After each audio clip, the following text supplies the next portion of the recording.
students, welcome to our learning session. Now we will move towards the next topic of complex number, that is residue and residue theorem. Now first let us understand what is residue, what are the singular points, and how to solve this using residue theorem. Now we know that if the complex function f of z has singularity at a point z equal to z0 inside C, we know that C is a contour or you can say closed curve, but is otherwise analytic on closed curve C and inside C. We have already learned about the analytic function in our previous lecture. Okay, then f of z has a Lorentz series. Again we have learned regarding the Lorentz series in my last lecture, right? Then f of z equal to summation k equal to minus infinity to infinity ak into z minus z0 raised to k. This can be written as, if we simplify this term, like we put the values of k from negative to positive, that is minus 2, minus 1, 0, 1, 2 and so on. That converges for all point near z0, because here we are having z0 as our point, which is valid in some deleted neighborhood 0 less than mod z minus z0 less than r. The coefficient a minus 1 is called the residue of f at z0 and is denoted by, see here, the coefficient of a minus 1, a and down we are writing minus 1. Okay, so the coefficient of that is what here, 1 upon z minus z0. It is denoted by a minus 1 equal to residue z equal to z0 f of z, or we can also write a minus 1 equal to residue of f of z at z0, right? Now there is one formula, you can say residue at simple pole and residue at pole of order n. Now what is simple pole? At the point at which we are finding the residue, if the power of that particular bracket is 1, then we say it simple pole. Otherwise, if the power is more than 1, then it is called multiple pole or pole of that particular order, right? Now residue at simple pole. What is the formula of the residue at simple pole? If f has a simple pole at z equal to z0, then residue of f of z at z0 is equal to limit z tends to z0, z minus z0 f of z. The point at which you are finding, then its residue will be limit z tends to that particular point, z minus z0 into function. You just remember this formula for now. Okay, now residue at pole of order n, that is when the power of that particular term is more than 1.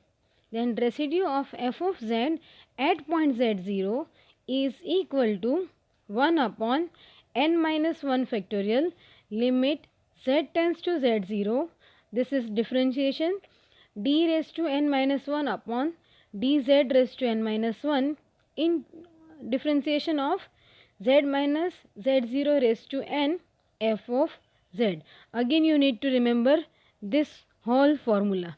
So you need to remember this formula and the previous formula. You will understand this in the best way by solving the examples. Okay. Your question is, find the residues of the function f of z, z minus 1 upon z minus 1 whole square into z minus 3 has a simple pole at z equal to 3 and a pole of order 2. See, here you can see here z minus 1, that is for z equal to 1, you can say its power is 2. So we can say it as order of 2. So here your n is equal to 2, right? You can also say it as double pole. Again, here you are having your next term as z minus 3. So you can say this as z equal to 3 is a pole. Its power is 1. Okay, so see here, its power is 1. So you can say it as simple pole. Now we will use both the above formulas which we have just seen, okay, and we will use this for solving our problem. Now see, first we are taking for z equal to 3. Its power is 1, so we will use our first formula. Residue of f of z at point which z0 is 3. So we will put limit z tends to this 3, okay, and we will write this here z minus 3. The point at which you are finding the pole, this you will write everywhere. So limit z tends to 3, z minus 3 into f of z. Now our given function you have to write here 1 upon z minus 1 whole square into z minus 3. Here you can cancel this both terms. So we get 1 upon z minus 1 whole square. Okay. Now we will put this limit in this term. So you get 1 upon 3 minus 1 whole square. And 1 upon 3 minus 1 whole square is 1 upon 2 whole square, which is equal to 1 upon 4. Right. Now we will do the same procedure for pole of order 2. But we will use here our second formula. Your second formula is for z equal to 1, that is of order 2. So you will use the second formula. So residue f of z for 1. So you have 1 upon n minus 1 factorial, right? Here your n is 2. So 2 minus 1, that is 1 factorial. Again you will put the limit here. Limit z tends to this particular one, and you are having d raised to n minus 1 upon dz raised to n minus 1. So putting n equal to 2, you get d upon dz, and again you will have here z minus 1 whole square f of z. You have to put here z minus z0 raised to n. Okay, so we are putting here z minus 1 whole square. Again 1 factorial is 1. So we will put this limit z tends to 1. This will be as it is. Here you are putting the value of f of z. Again here you can see we can cancel this both terms, and you get here limit z tends to 1 d by dz 1 upon z minus 3. Now we will differentiate this. How to differentiate? Now we know that d by dx of 1 upon x is minus 1 upon x square. So if I am considering this whole as 1 upon x, then I get the differentiation as minus 1 upon x square. Now I will put here z equal to 1 in this term. I get my value as minus 1 by 4. So in this way we have found the two types of residue, that is residue of simple pole and residue of multiple pole, or you can say pole of order 2. Now we will move towards our next example where we are using Maclaurin series. Now the example is f of z given to you is e raised to 3 by z, and you have to find the residue of f of z at point 0. Okay, so now we are already aware of the Maclaurin series, and we know that the Maclaurin series of e raised to z is 1 plus z square by 2 factorial plus z cube by 3 factorial plus up to so on. So if the Maclaurin series of e raised to z is like this, then we replace z by 3 by z as given in our question. Okay, so then Maclaurin series of e raised to 3 by z will be 1 plus 3 by z plus 1 upon 2 factorial 3 by z whole square plus 1 upon 3 factorial 3 by z whole cube plus so on. Okay, then the coefficient of what you have to take. See, here you have to find at point 0. Okay, so and you can see in the denominator there is everywhere z minus 0, or you can say z, right? So you have to take the coefficient of 1 upon z. Here the coefficient of 1 upon z is 3. So you can say that the residue of f of z at point z0 is 3.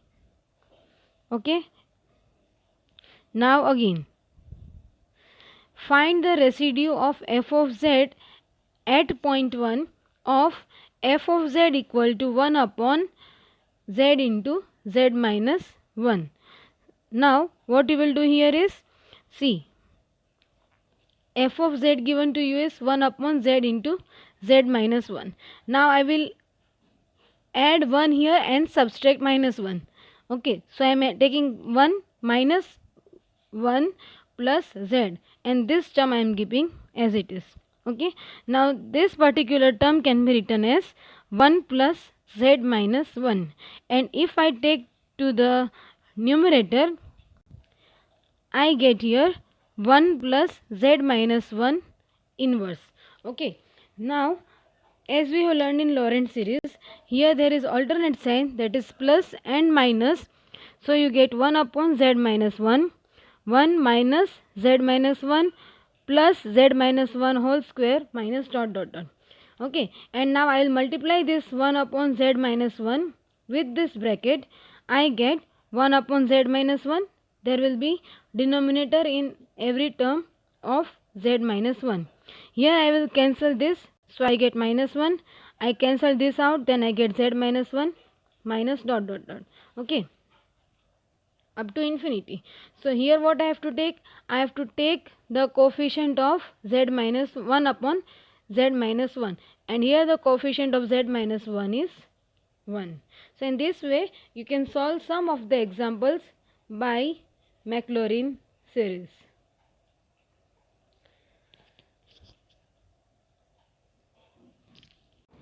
Now, based on the residues formula for nth order and for the simple pole, we will move towards Cauchy residue theorem.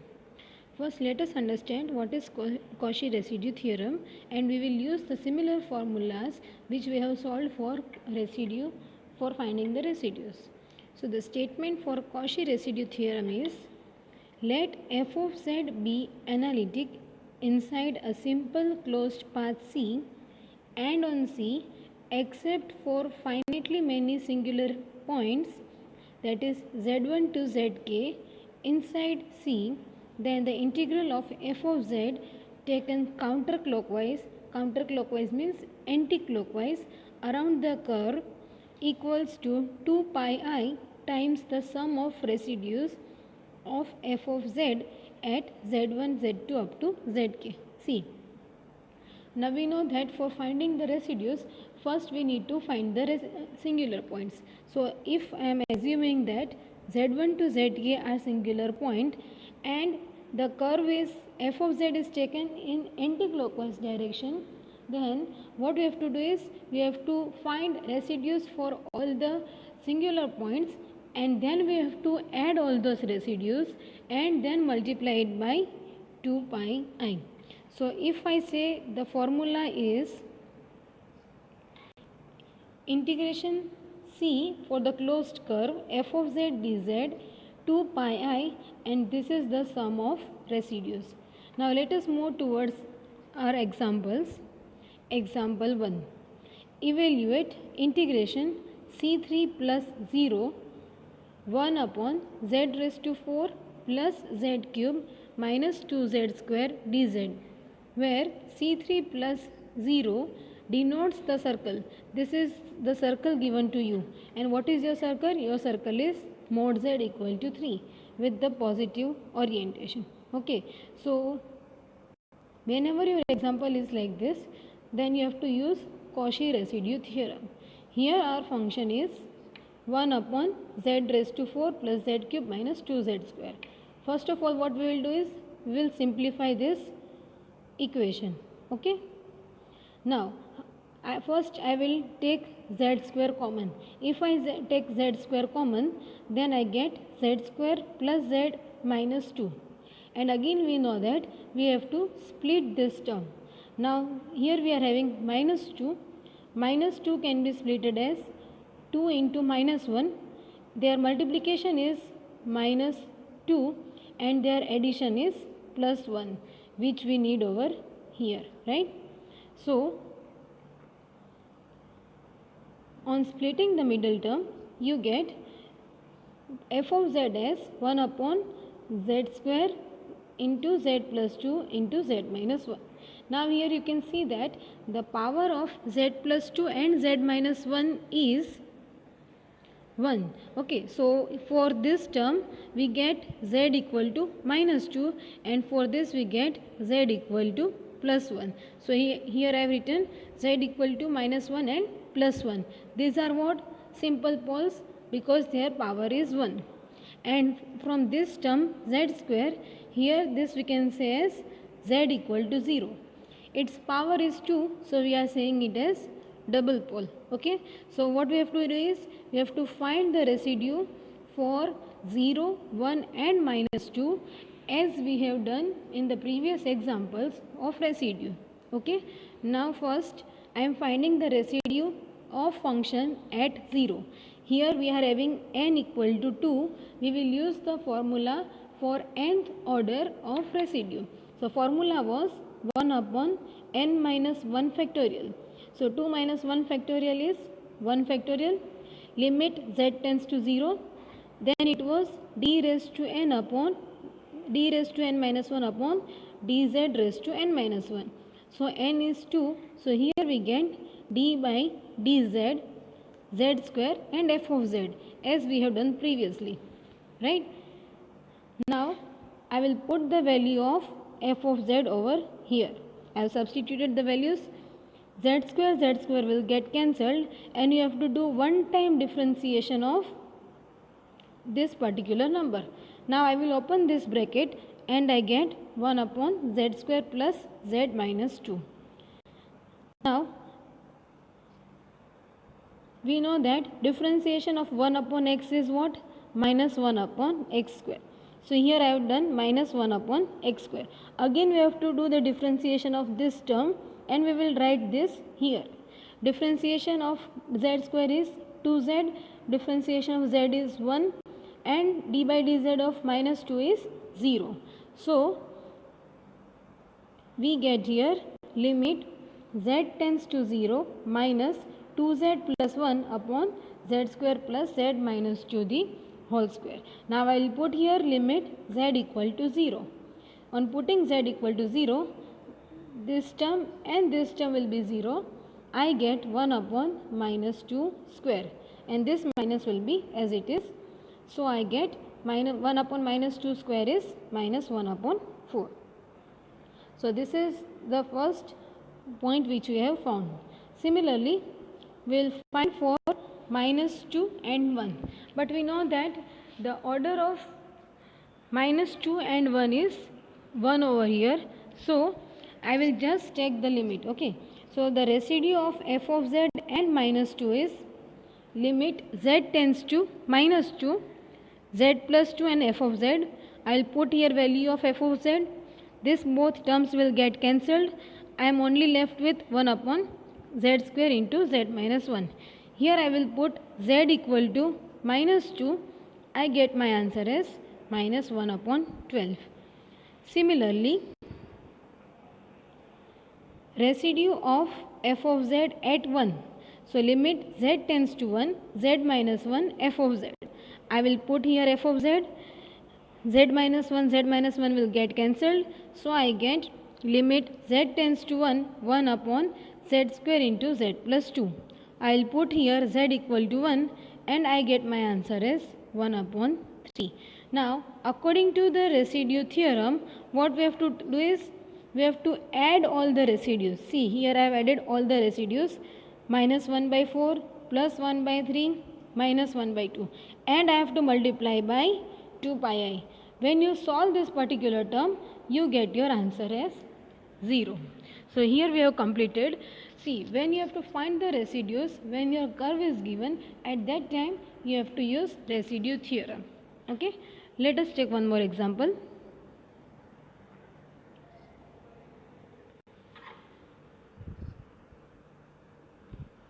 Evaluate integration C e raised to 2z upon z plus 1 whole cube dz, where C is the ellipse. You are given the ellipse, that is 4x square plus 9y square equal to 16. Now first we will take the denominator over here. Your denominator is z plus 1, so you are having z equal to minus 1. Okay, here I have written z equal to minus 1, and see its power is what? Its power is 3, right? So what I have to do is I have to find the residue at point minus 1, because in denominator we are having only one single term, that is z plus 1. So here n will be equal to what? N will be equal to 3, right? So according to our formula, we will use for the formula of residue for nth order. So 1 upon n minus 1 factorial, that is 1 upon 3 minus 1, that is 2 factorial. Limit z tends to minus 1. Here I get n minus 1 upon dz raised to n minus 1. So you get d square upon dz square z plus 1 whole cube, and here we are writing the function. Okay, now this z plus 1 will get cancelled. You will only have e raised to 2z. Now you have to find the derivative of e raised to 2z 2 times. Now if I do the differentiation one time, then I get 2e raised to 2z. If I do again differentiation, then this 2 will remain as it is, and again differentiation of this term will be 2 into e raised to 2z. So I get my differentiation as 4e raised to 2z, and 1 upon 2 factorial is 1 by 2. Now I will put here z equal to minus 1. I get here e raised to minus 2. This 2 will get cancelled. You get 2e raised to minus 2. Now according to residue theorem,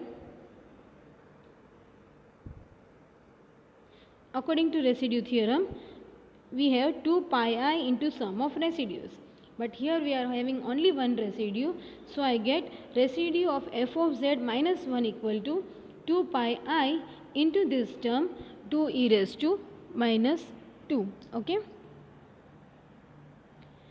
therefore the answer of the whole integral is 4 pi I e raised to minus 2. So you must be clear with the topic. Thank you.